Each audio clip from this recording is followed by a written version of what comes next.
Hi friends, నేను మీ సాగర్ని. ఇక్కడ గమనించండి, బౌద్ధ మత శాఖలు ఏ ఏ దేశాలలో విస్తరించి ఉన్నాయనేది కోడింగ్ రూపంలో నేర్చుకుందాం. ఇక్కడ చూడండి, వజ్రయానం అనేది టిబెట్లో ఉంది. మనం బెట్టు కట్టాలంటే టిబెట్ బెట్టు కట్టాలంటే వజ్రాలనే కట్టాలి. నెక్స్ట్ మహాయానం వచ్చేసి చైనా, జపాన్, కొరియా, మంగోలియా దేశాలలో విస్తరించి ఉంది. అయితే మహాయానం చీఫ్ జస్టిస్ కోమాలోకి వెళ్ళాడు మహానుభావుడు. చీఫ్ జస్టిస్ కోమాలోకి వెళ్ళాడు మహానుభావుడు అంటే China, Japan, Korea, Mongolia. Next హీనయానం Vietnam, Cambodia, Thailand, Indonesia.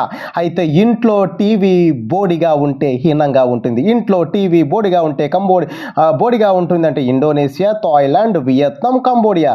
ఇంకా స్థవిరవాదనగా వాదించేది ఎప్పుడు కూడా స్త్రీ బరాబర్గా వాదిస్తుంది. వాదించేది స్త్రీ అనగా శ్రీలంక, బర్మా బరాబర్గా వాదిస్తుంది. ఇటువంటి కోడింగ్ క్లాసులు కావాలంటే ఇక్కడ ఇచ్చిన డిస్క్రిప్షన్లో లింక్ మీద క్లిక్ చేయండి.